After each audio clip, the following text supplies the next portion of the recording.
Bonjour à toutes et à tous je vous souhaite la bienvenue à cette nouvelle revue de marché Ishimoku du mardi 30 janvier. Je crois que nous sommes en train de battre un record d'inscription aujourd'hui puisqu'il y a 97 ou 98 personnes inscrites pour assister en direct à ce webinaire. Aux alentours, on tourne autour de 50. Puis ensuite, lorsque les vidéos sont publiées sur YouTube, elles sont vues en une semaine entre 500 et 800 fois chaque semaine. Donc merci beaucoup. Je constate qu'elles ont du succès grâce à vous, grâce à la pertinence de vos questions, et donc vraiment merci de votre fidélité et de l'honneur que vous me faites en regardant ces revues de marché dédiées à l'Ishimoku et aux chandeliers japonais. Donc vous avez la page d'accueil de mon site actuellement sous les yeux, que je vous invite à explorer. Vous avez ici l'onglet forum qui est très important, qui vous ouvre la porte vers une nouvelle mine d'informations. Le blog, si vous le regardez et que vous avez la patience de remonter. Alors autrefois, il faut que je le fasse remettre. J'ai refait faire mon site et il y avait une case recherche ici qui permettait d'aller chercher par date les anciens billets. Vous verrez qu'en 2012, 2013, j'ai démarré, même Madame Pellois l'écrivait sur mon blog, avant qu'elle n'écrive ailleurs. C'était un des premiers lieux publics où elle a pu publier elle-même ses analyses Ishimoku, donc ce site, il y a quand même une certaine importance. Au niveau historique, vous pouvez retrouver tout cela en allant chercher les anciens billets. Et vous avez ici aussi des tutos gratuits qui vous expliquent rapidement qu'est-ce que l'Ishimoku, le fonctionnement de la Tenkan, de la Kijun, du nuage, du Shikuspan, comment naviguer sur plusieurs unités de temps. Bien évidemment, cela n'est pas suffisant pour savoir maîtriser l'Ishimoku. C'est la raison pour laquelle je vends aussi des formations. Et à ce propos, je vous remercie puisque janvier est le mois de tous les records, puisque c'est le mois où j'ai vendu le plus de formations à l'Ishimoku et au chandelier japonais. Donc je vous remercie. Vous pouvez lire d'ailleurs les avis des personnes ayant déjà acheté les formations ici. En bas de cette page d'accueil, ah ben vous voyez, non, ah oui, c'est parce que je suis passé de l'accueil au blog. En bas de cette page d'accueil, vous devez lire avant que l'on démarre cet avertissement sur les risques. Voilà, je vous laisse lire le fait que le trading comporte un haut niveau de risque et qu'il est possible de gagner ou perdre, surtout perdre plusieurs fois le montant de votre capital initial. Je vous laisse bien regarder ce panneau d'avertissement et puis nous allons pouvoir passer à la revue de marché. C'est parti. Alors, je vous propose de procéder de la manière suivante aujourd'hui. Mardi dernier, nous avions fait un webinaire spécial day trading, intraday.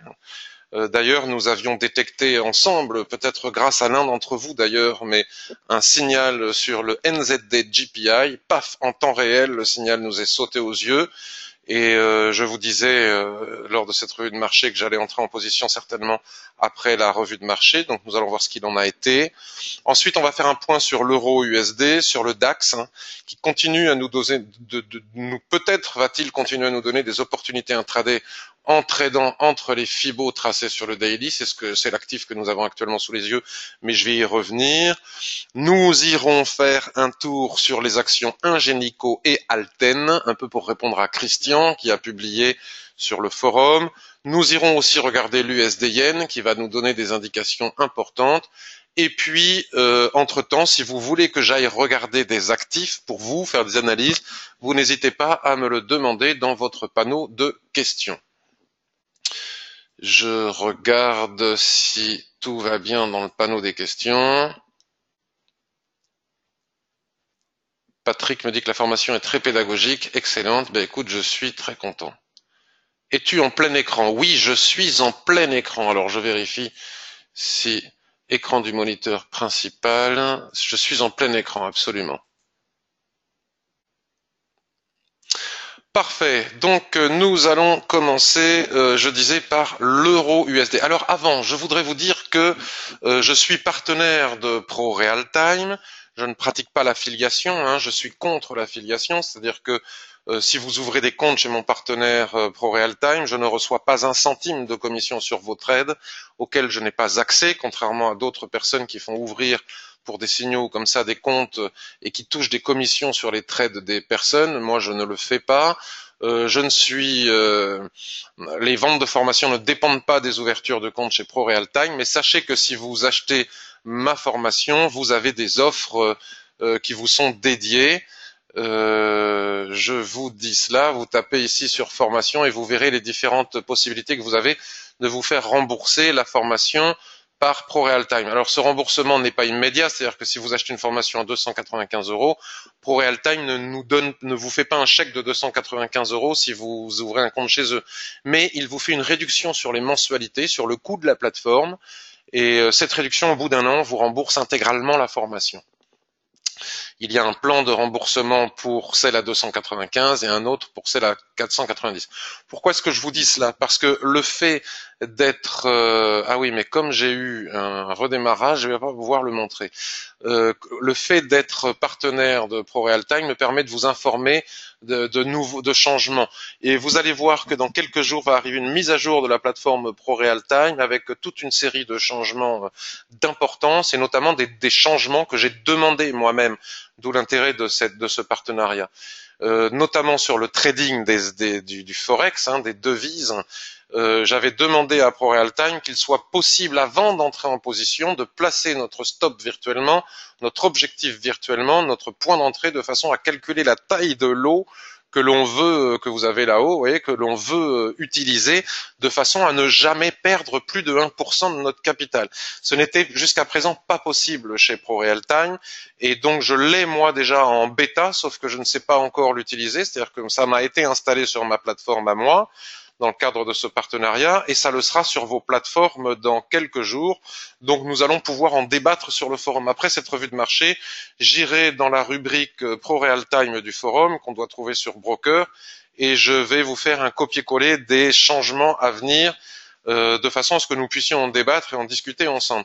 Ça va être très pratique parce que jusqu'à présent, il fallait faire des calculs d'apothicaire, c'est-à-dire que si vous ouvriez une position sur NZD-Yen, non seulement il fallait calculer le taux de change parce que en fonction de la paire, c'était tout à fait différent pour savoir ce qu'il en était en euros, et puis il fallait prendre la calculette pour calculer la taille de lot en fonction de notre stop et de notre objectif, notamment en particulier du stop, pour adapter le levier de façon à ne jamais perdre plus de 1% de notre capital, ou moins ou plus en fonction du modèle de management de chacun, et c'était un peu compliqué. Donc maintenant ça va pouvoir être fait automatiquement comme sur beaucoup d'autres plateformes, et c'est une avancée majeure. Je crois aussi que suite à ma demande, nous allons le vérifier ensemble. Ça va être le cas pour tous les objets prochainement. On va aller sur le SP500 par exemple. Si je trace une droite horizontale, tac, normalement, lorsque je basculais sur une unité de temps inférieure, on retrouve la droite ici, et si je souhaitais la déplacer, on va voir si c'est encore on revenait sur le daily, hop, et regardez maintenant, magie, on peut la déplacer directement depuis l'unité de temps inférieure. Donc pour le moment, ce n'est que pour les obliques, mais les horizontales, mais ce sera bientôt aussi le cas pour les obliques et tous les autres objets. Donc voilà les avantages d'un partenariat entre un trader comme je le suis, formateur, et un broker ou des gens qui proposent des plateformes comme ProRealTime. On peut leur faire des propositions de développement et ils le font dans l'intérêt de tous. Donc voilà pour les petites infos ProRealTime. Donc j'ai déjà parlé pendant 10 minutes, donc nous allons maintenant passer au concret. Euro-USD, donc je voulais vous montrer sur mardi dernier, donc vous voyez une dernière chose que je vais vous montrer sur ProRealTime pour que vous puissiez aussi voir ma transparence qui a encore été un petit peu remise en question sur les réseaux sociaux. Quand on a beaucoup de succès, on est aussi très critiqué. Dernièrement, j'ai eu beaucoup de succès, donc j'ai aussi été très critiqué, ce qui est tout à fait normal. Comme quoi, je sais pas quoi, je crame des comptes, je suis pas transparent, blablabli, blablabla. Donc, vous voyez, ici, vous ne pouvez pas voir la valeur de mon portefeuille parce que ça ne regarde que moi, d'accord, sur mon compte ProRealTime. Mais par contre, regardez ici, afficher les ordres récemment exécutés sur les graphiques depuis une semaine. Donc, nous sommes mardi, une semaine, c'est mardi dernier. Donc, depuis mardi dernier, vous pouvez voir, en fonction de tous les actifs, toutes les positions que j'ai prises avec transparence. Et je n'en ai pas pris beaucoup.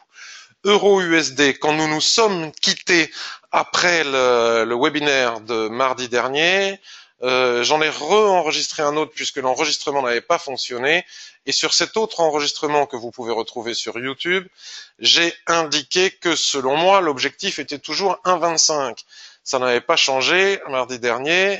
C'était dur à tenir puisque tout le monde le vendait. Hein, l'euro USD le voyait baissier, ne voulait pas admettre qu'il puisse aller à 1,25 pour des raisons diverses et variées. Et les personnes qui le disaient auraient pu avoir raison.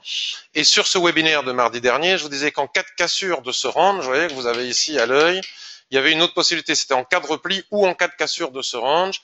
Dès qu'il y avait repli, il y avait possibilité d'éventuellement entrer et voilà, bim, attendre 1 heure. Bon, on va lui dire d'attendre 1 heure et on va se dépêcher. Après repli, après cassure et après repli, il était possible d'entrer en position pour aller chercher les 1,24. Vous voyez, et donc c'est bien, vous voyez, j'ai fait un court terme ici, puis les 1,24, nous sommes bien allés les chercher, et finalement les 1,25 dont je parle depuis des mois et des mois ont bien été atteints.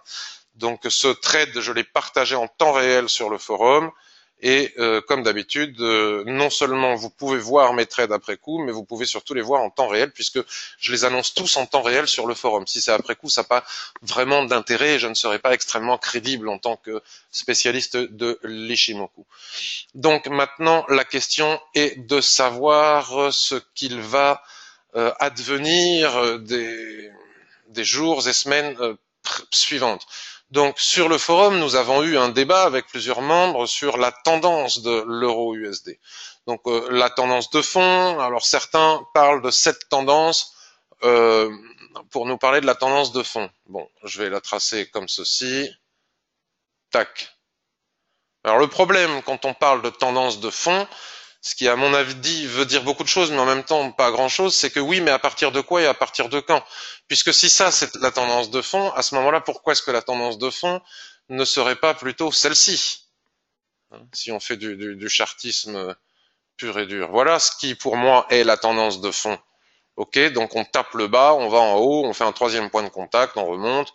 Bon, bref. En tout cas, 1,25 était à peu près clair depuis longtemps, et donc il est très compliqué de dire sur le très long terme, d'où la limite de ce vocabulaire consistant à parler de tendance de court terme, de moyen ou de long terme ou de fond. Je ne peux pas dire moi que les prix vont remonter ici à 1,80 ou je sais pas combien pour aller en haut de ce canal de la tendance de fond. C'est un petit peu prématuré, d'autant plus que les banques centrales passent par là et créent beaucoup de bruit, font et défont les tendances. En tout cas, la tendance de fond est haussière et c'est pas parce que nous avons une tendance de fond haussière que nous n'avons pas une tendance intermédiaire qui reste une tendance importante puisque sur le mensuel qui puisse être baissière. Donc, en tout cas, si nous devions fixer un nouvel objectif, moi personnellement, j'établirais comme probable le fait de pouvoir aller chercher les 1,27. Ouais, 1,27,70. Bon, alors comme on va pas y aller en ligne droite, il n'est pas impossible que ce soit voilà 1,25, 50. On est vraiment sur une zone clé. Ce qui est important de constater aussi, c'est que nous sommes le 30 janvier, donc nous avons la clôture mensuelle demain. Et l'Ishimoku nous donne une information extrêmement importante, c'est cet alignement ici de plat Kijun avec le plat SSB qui est ici. Et comme nous le savons, un plat Kijun aligné à un plat SSB du mensuel, ce n'est pas rien, c'est un niveau de support ou résistance extrêmement important.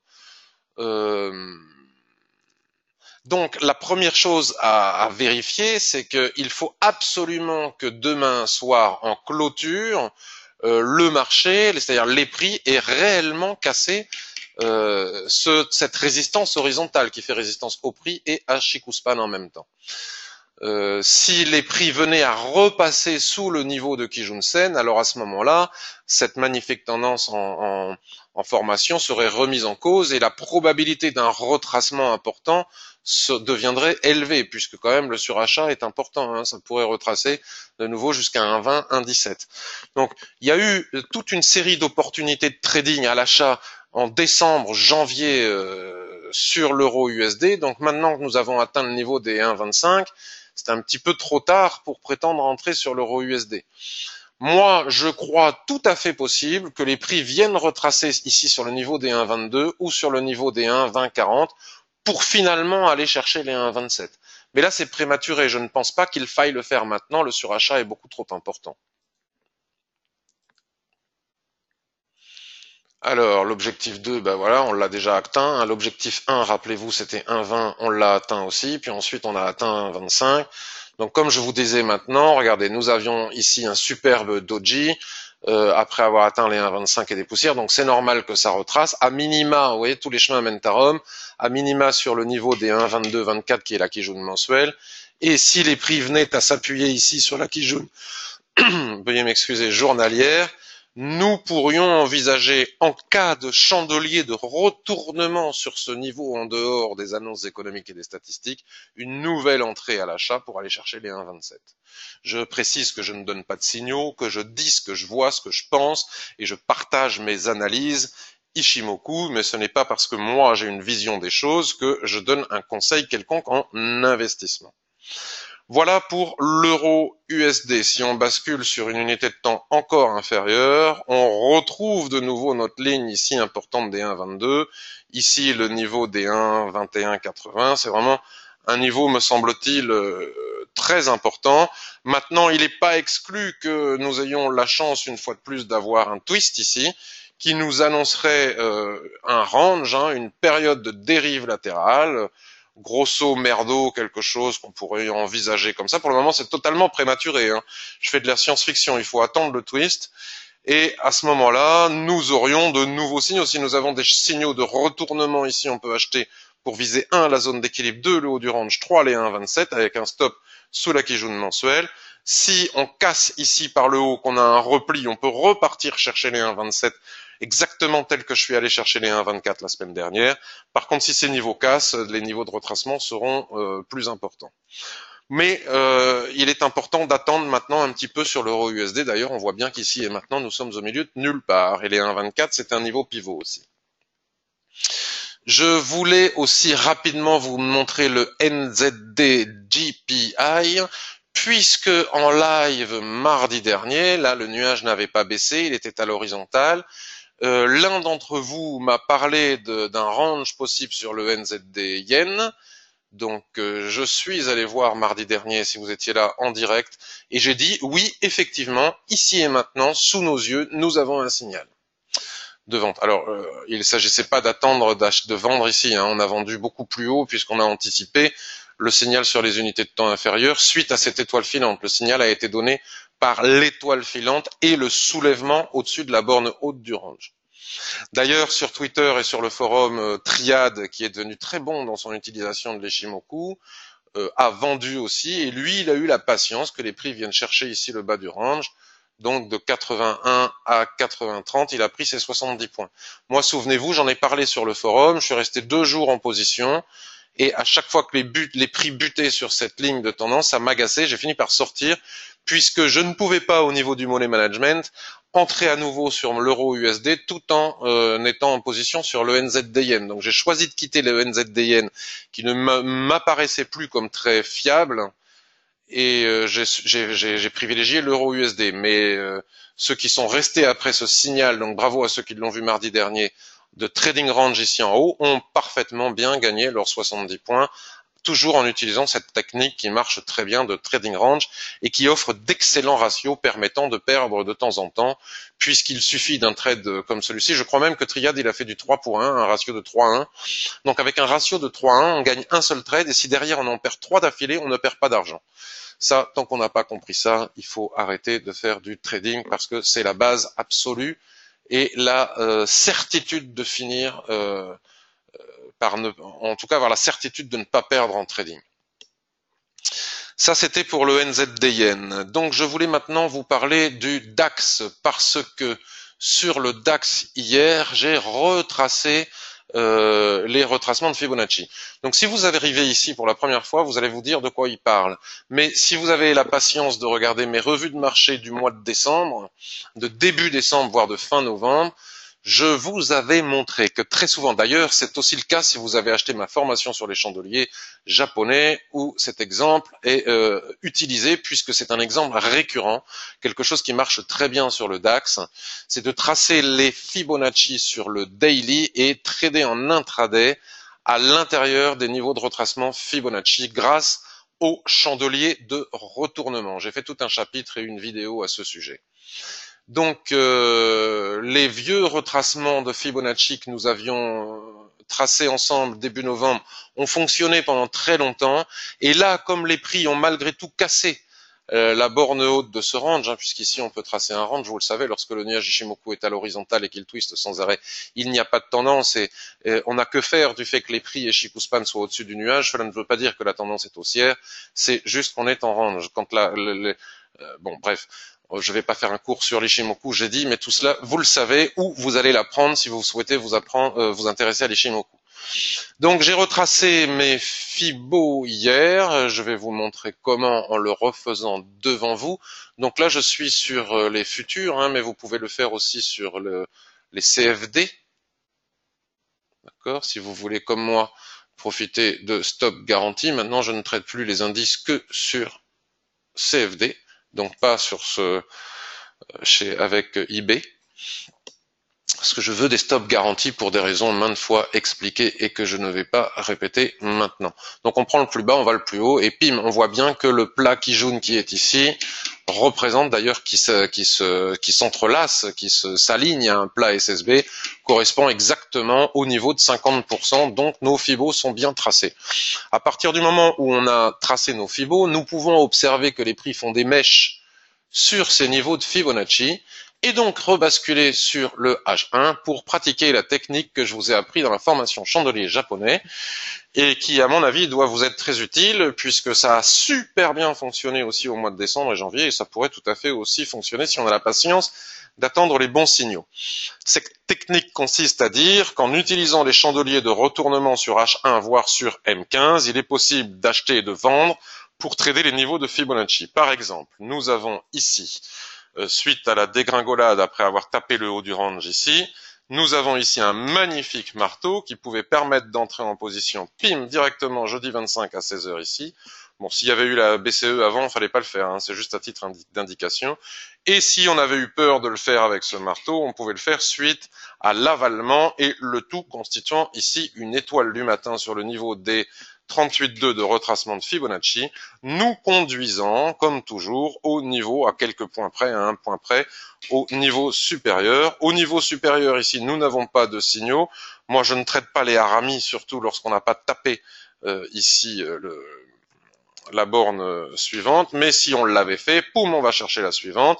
On rebondit ici et là ça vient de casser. Il faut aussi savoir, mais ça si vous ne l'avez pas appris vous ne pouvez pas le savoir, mais et je me suis aperçu qu'il n'y a pas énormément de gens qui ont fait cette observation, c'est que les Fibonacci ça ne marche pas toujours mais ça marche très bien sur le DAX.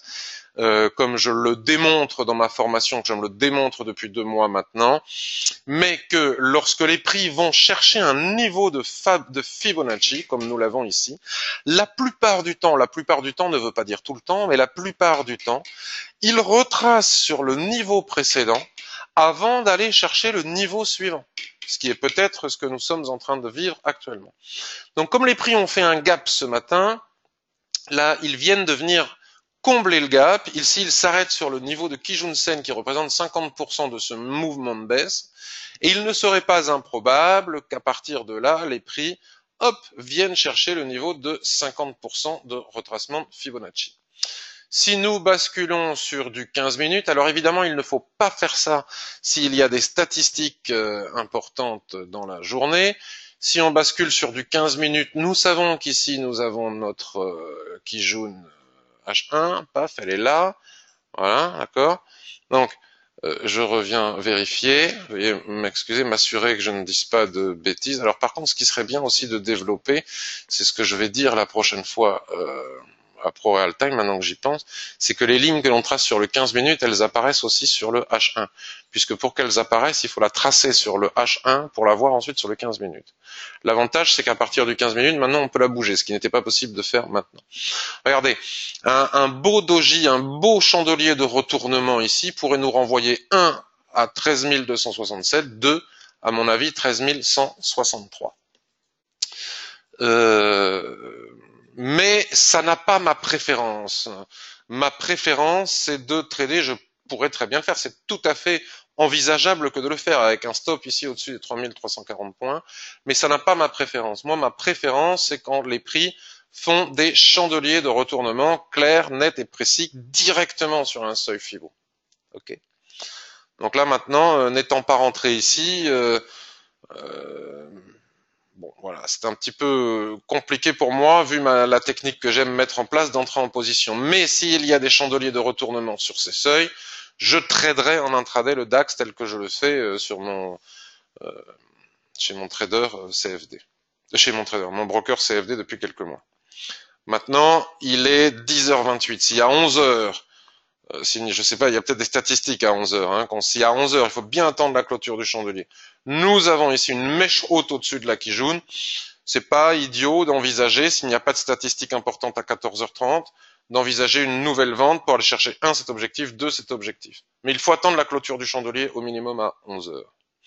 USD Yen.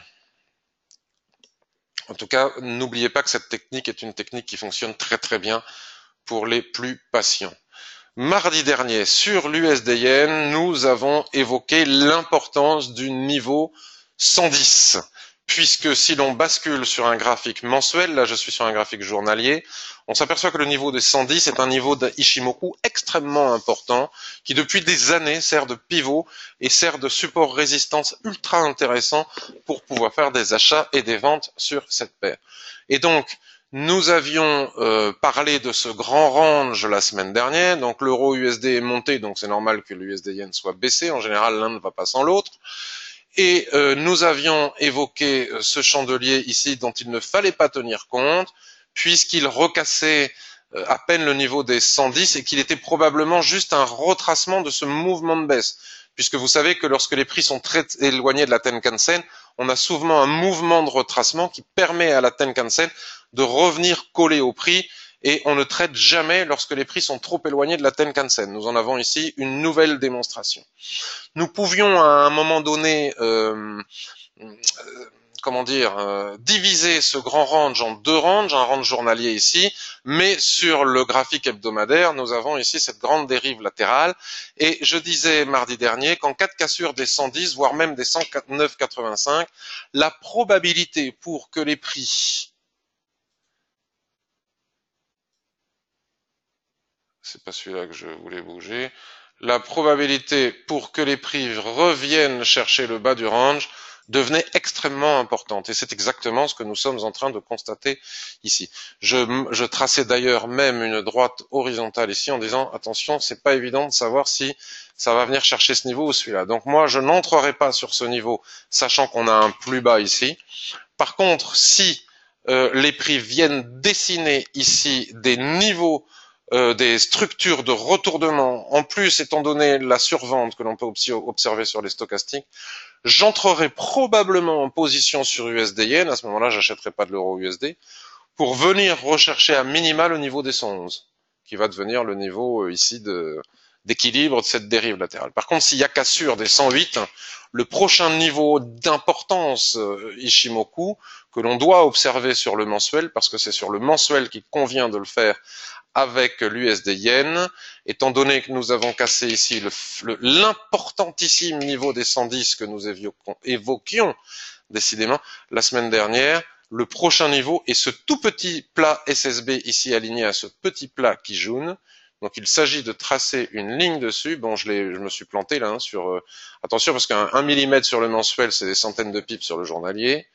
Et grosso merdo, nous avons le niveau 107 qui est un peu plus bas, 107 et des poussières, comme nouvel objectif. Alors évidemment, on n'entre pas en journalier pour aller chercher un si petit espace, mais en intraday, par exemple, en cas de cassure, on a dit des 108, 108, on peut aller chercher les 107, 50, si je retrace bien mon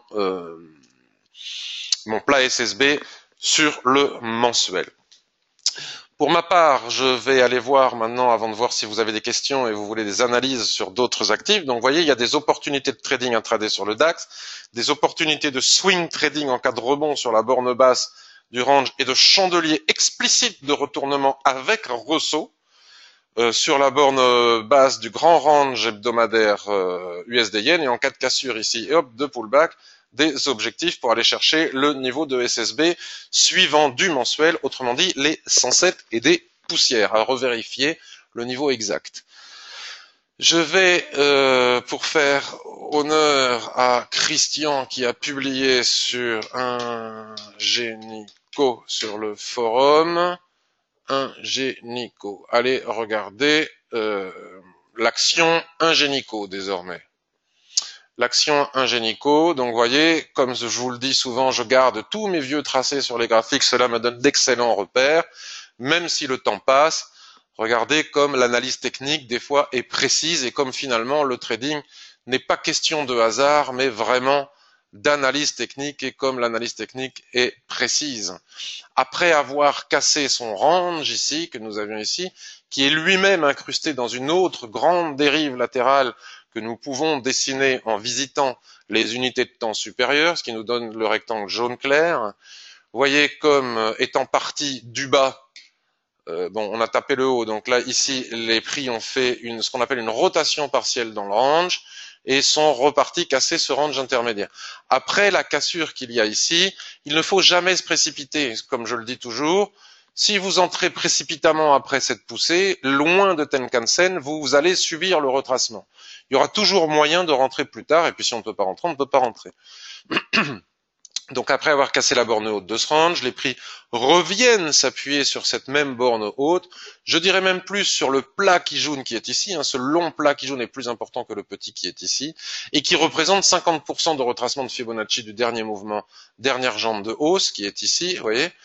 À partir de là, nous avons un avalement et suite à cet avalement, nous avions un signal d'achat à 91,30 pour, à mon avis, aller chercher de nouveau les 93,70 et plus probablement les 95,70 ici, qui sont les plus hauts, voire même 96,70 qui sont les plus hauts ici. Bon, pour les traders actions, après cet avalement, selon moi, il y avait un signal d'achat avec un stop sous le creux en pince qui se place ici sur le niveau du plat Kijun pour aller chercher 1. Les derniers plus hauts, 2. Le haut du range. Donc bravo Christian, très belle position à laquelle j'adhère. Et je vais aussi aller regarder Alten, que tu as vendu, Christian, tu nous indiques maintenant. Alors moi, je l'aurais pas spécialement vendu, mais que tu avais acheté, tu m'as dit aussi sur le forum à 68 et des poussières. Donc bravo, un très beau trade d'un trader action qui reste longtemps en position, qui fait de l'investissement de long terme. C'est pour ça que je n'aime pas beaucoup, moi, trader les actions, qu'elles n'ont pas ma préférence, d'autant plus que je trouve que c'est plus difficile à analyser parce qu'il y a plus de données fondamentales que pour le marché des devises et que je n'ai pas la passion d'aller regarder toutes les rumeurs, annonces et commentaires d'entreprises chaque matin. Même si l'économie m'intéresse beaucoup, mais moins l'économie d'entreprise particulièrement. Donc ici, nous avons eu un gap d'éjection au-dessus de la borne haute de ce range que nous avions tracé. Après, lorsque l'on a un gap comme ça, il est souvent difficile de savoir de quoi il s'agit. Donc moi, je n'aurais pas vendu ici en haut suite à ce gap parce qu'on ne sait pas, d'une part, si le gap va être, si c'est un gap de continuation, si c'est un gap d'éjection. Moi, personnellement, j'ai du mal à le savoir en général, donc je ne traite pas après les gaps. Par contre, si suite à ce chandelier comme ça, à ce chandelier rouge, nous avons en clôture un chandelier qui plus est un nouveau gap ici qui crée une configuration de bébé abandonné ou d'étoile du soir avec gap qui est encore plus puissante, à ce moment-là, oui, on pourra envisager qu'il y ait un signal d'achat, de vente, pardon, pour venir rechercher les 80-25 et puis peut-être même le niveau de 50% de retracement de Fibonacci, bien que la Kijun-sen va monter ici un peu plus suite à ce nouveau plus haut. Maintenant, c'est un petit peu compliqué à faire. Je préférerais continuer à trader la tendance qu'à la vendre, vous le savez, plutôt que de vendre ici une hypothétique repli. On ne sait jamais jusqu'où vont aller les replis. Il vaut mieux attendre la fin du repli. La fin du repli nous est donnée par les chandeliers japonais et leur structure de retournement pour réaliser de nouveaux achats et aller chercher de nouveaux objectifs haussiers. Je vais regarder maintenant si vous avez des questions et si vous souhaitez que j'analyse pour vous quelques actifs.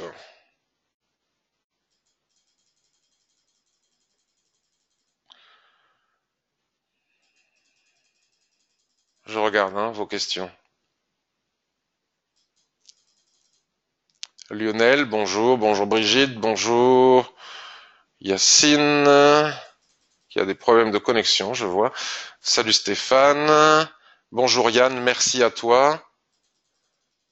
Alors, Mike, bonjour Patrick, le succès est essentiellement dû à la qualité de tes analyses, ta pédagogie, ta disponibilité, ton professionnalisme. Merci beaucoup, Mike. Bonjour Patrick, il y a plein de Patrick aujourd'hui. Euh, salut Evelyne. Alors, je regarde si vous avez... Pro Realtime ne peut-il pas m'ouvrir de compte au Japon? Je ne sais pas du tout, Jean-Claude. N'hésite pas à leur envoyer un email de ma part. Euro AUD, Jean-Philippe. Daily, je crois que ça veut dire D1, ça doit Daily, achat, sortie du Kumo, rebond vers bas de canal. Alors, je me note ça, euro AUD, achat, sortie Kumo, achat, sortie Kumo, rebond bas de canal, point d'interrogation, rebond bas de canal. On va aller regarder ça.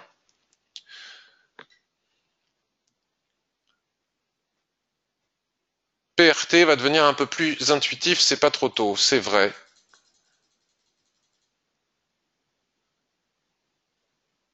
Paper Trading. À 11 heures, PIB de la zone euro Allemagne. Merci Evelyne. Bonjour Jacques. Mes graphiques PRT ne sont pas systématiquement semblables aux tiens. Il est fort probable que tu utilises PRT mais chez un broker de type IG ou comme ça. Et donc comme il s'agit de CFD, il faut savoir que les brokers CFD, c'est eux qui font leur cotation. Hein. Donc moi je suis chez IB. IB c'est de l'interbancaire, des futurs. Donc ce n'est pas eux qui font leur cotation. C'est ce qui fait la différence.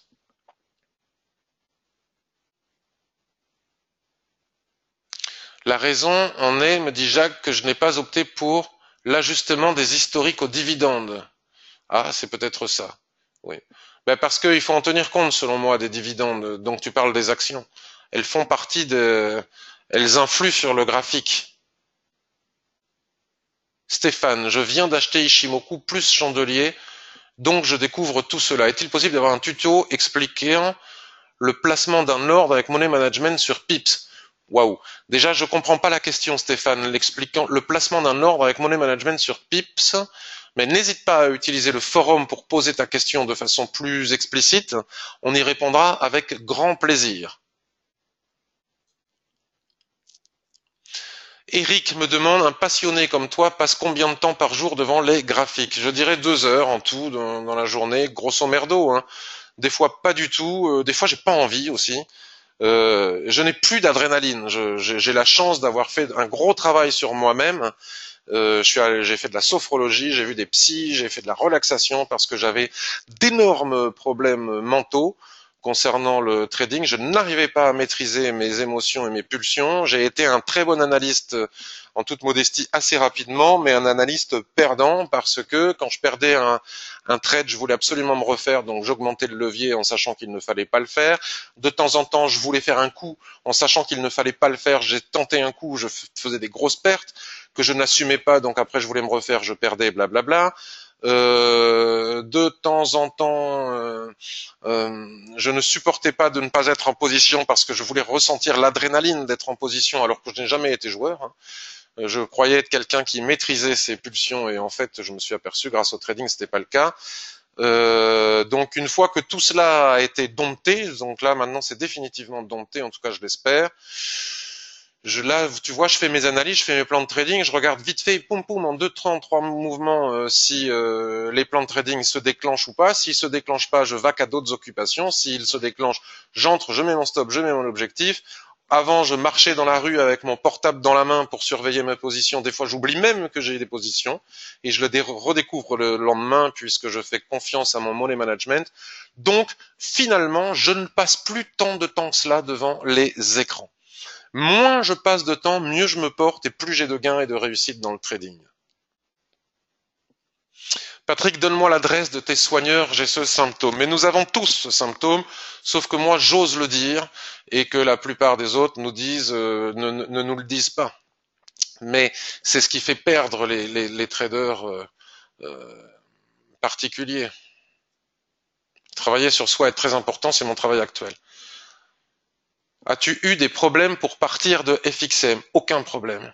Je n'ai pas eu de problème avec FXM, on n'est pu tomber d'accord sur le partenariat. Il ne me convenait pas à moi commercialement, le partenariat ne me convenait plus, donc j'ai décidé de partir et d'un commun accord, nous nous sommes séparés. Mais je n'ai pas eu de difficultés particulières avec FXM.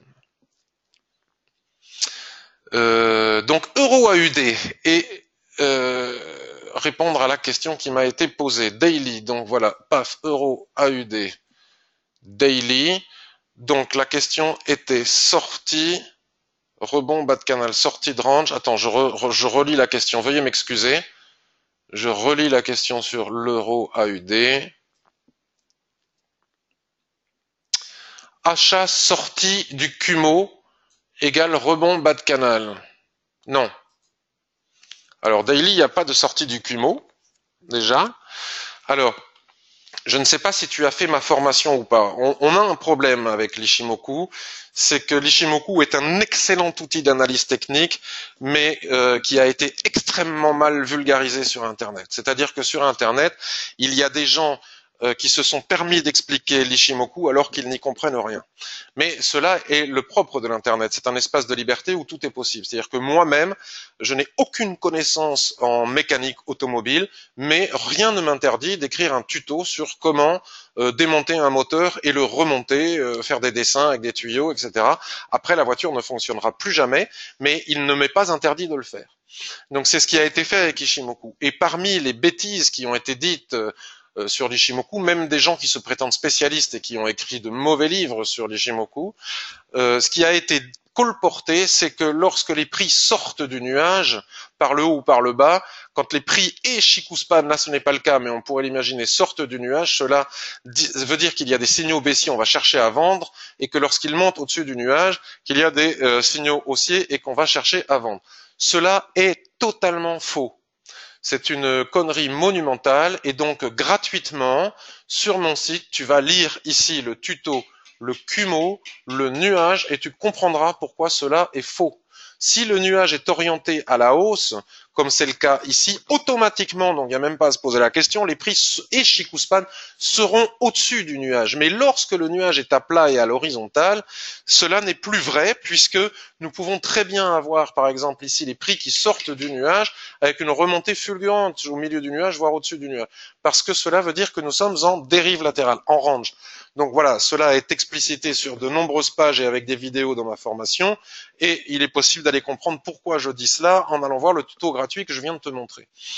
Donc ici, nous n'avons pas de signal d'achat, ni de vente sur l'euro AUD en daily. Il n'y a pas de signaux du tout, même si l'on devenait à tracer. Alors déjà, pour tracer un canal, il faudrait le tracer comme ça. Il a été cassé le canal, alors peut-être que tu parles d'un canal de plus court terme, à ce moment-là, comme ça, d'accord? Et entre-temps, il n'y a plus de canaux du tout. Nous sommes dans ce que l'on appelle une dérive latérale, c'est-à-dire qu'après une phase haussière, le nuage twist et se met à plat, et il est possible à ce moment-là de déterminer les bornes d'un range. On va faire un petit truc comme ça, on pourrait en faire un plus grand, mais c'est juste pour te donner une idée. Donc les prix rebondissent en bas du range, vont chercher la zone d'équilibre, très souvent la zone opposée au range. Ici, ils dessinent des chandeliers de retournement, comme on le voit avec cet avalement ici. Paf, ils reviennent chercher la borne basse du range, et ainsi de suite jusqu'à ce qu'on sorte dans un sens ou dans l'autre. Là, il est probable qu'on sorte par le bas, puisqu'on a déjà tapé le haut d'une autre dérive latérale beaucoup plus importante que l'on peut dessiner sur les unités de temps supérieures, le signal nous ayant été donné par cet avalement, et à partir du moment où on tape le haut, la probabilité pour qu'on vienne chercher le bas est forte. Mais si les prix revenaient à passer au-dessus des 1,55-25, à ce moment-là, nous irions très probablement de nouveau chercher la borne haute de ce range. J'espère que cela t'explique un petit peu comment utiliser l'Ishimoku.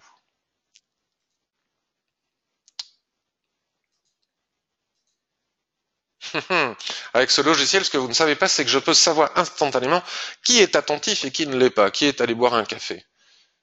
C'est Big Brother.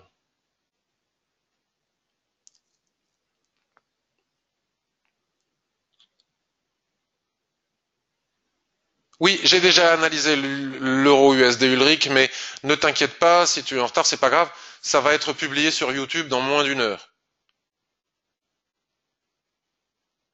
Evelyne, l'analyse technique s'apprend plus facilement que la maîtrise de ses émotions. Absolument. À rien ne sert de devenir un spécialiste des vagues d'Elliott, de l'Ishimoku, du chartisme et des chandeliers japonais si on n'est pas capable de dompter nos pulsions et nos émotions et si on ne respecte pas de money management. Il vaut mieux un mauvais analyste qui maîtrise ses émotions et qui applique un bon money management, il gagnera plus d'argent ou en tout cas il en perdra moins qu'un très bon analyste qui est incapable de dompter ses pulsions et émotions. C'est une évidence. Pour essayer de gagner 100K annuel, combien faut-il avoir en capital si on réalise 10%? Il faudrait 1 million. C'est cela? Ben oui, exactement. Puisque 10% de 100, c'est 10. Donc forcément, c'est le cas. Thierry, les seules formations valables sont celles de Patrick et celles de Khalid. C'est très gentil, mais j'imagine qu'il y en a d'autres qui sont aussi très très bien. Rendez-vous chez le dentiste. Aïe, aïe, aïe. Bon, mais bon courage, Christian. Est-ce que tu peux scalper en utilisant cette méthode d'analyse? Oui, bien sûr. Après, le scalping, c'est tout autre chose. Le scalping, c'est plus compliqué. Hein. Mais j'ai fait des vidéos de scalping que vous pouvez retrouver sur YouTube. Mais évidemment qu'on peut scalper en utilisant l'Ishimoku, mais ça demande des ressources mentales et encore émotionnelles très très fortes. Est-ce que vous avez d'autres questions? Est-ce que vous voulez que j'analyse autre chose ou est-ce qu'on termine là-dessus? En sachant que nous avons des plans DAX, nous avons un plan USD Yen, nous avons un plan Euro USD, ce qui est déjà pas mal. J'ai pas regardé AUD USD, je vais le regarder si vous voulez. Je peux faire une analyse spontanée et rapide sur l'AUD USD. Je vais vous montrer comment je fais une analyse rapide sur un actif. Je vais tout virer. Tac. Là, j'ai décidé d'ouvrir le daily, mais si vous avez ma formation, vous savez qu'il ne faut pas s'embêter non plus avec ça. Donc là, déjà, c'est très très très facile d'observer que nous avons une tendance. Pourquoi nous avons une tendance? Parce que le nuage est orienté à la hausse.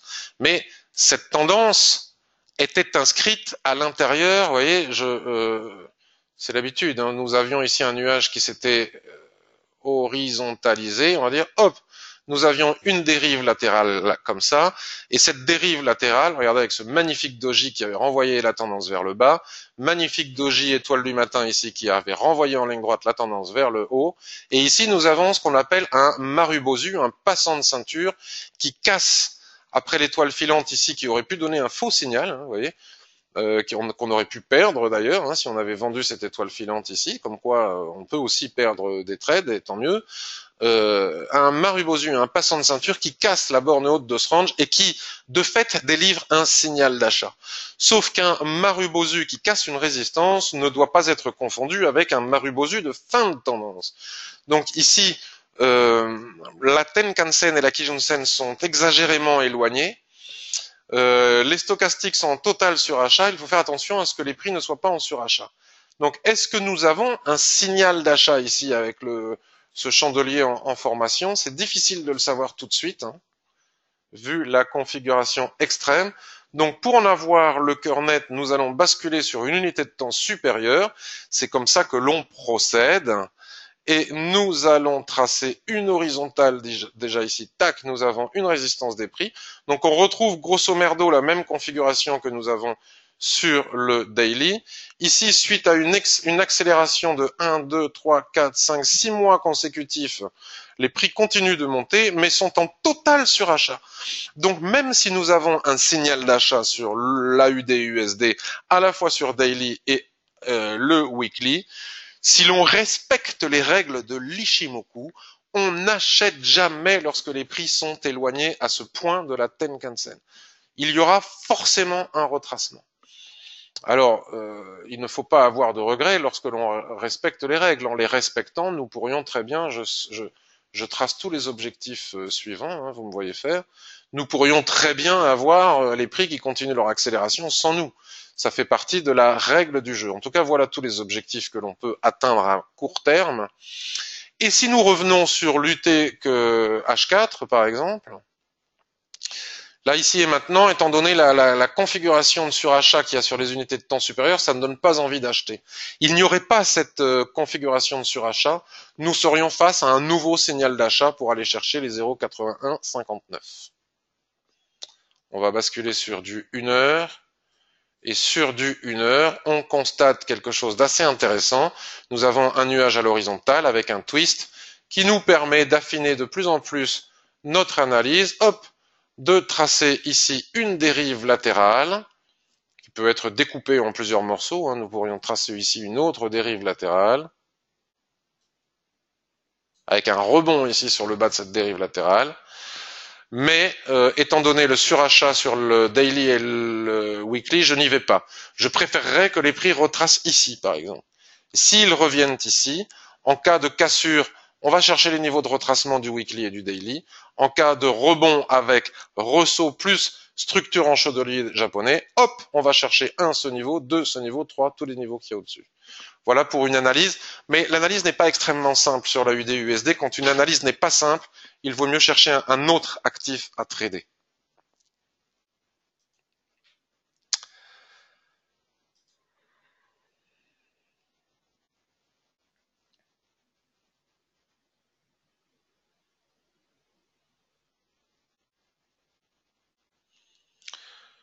Donc, Christian, tu me demandes Peugeot, mais là, maintenant, ça fait 55 minutes que je suis en webinaire. Je vais faire Peugeot sur le forum. Je vais m'arrêter là pour aujourd'hui. Je vais vous souhaiter une excellente journée et une excellente semaine.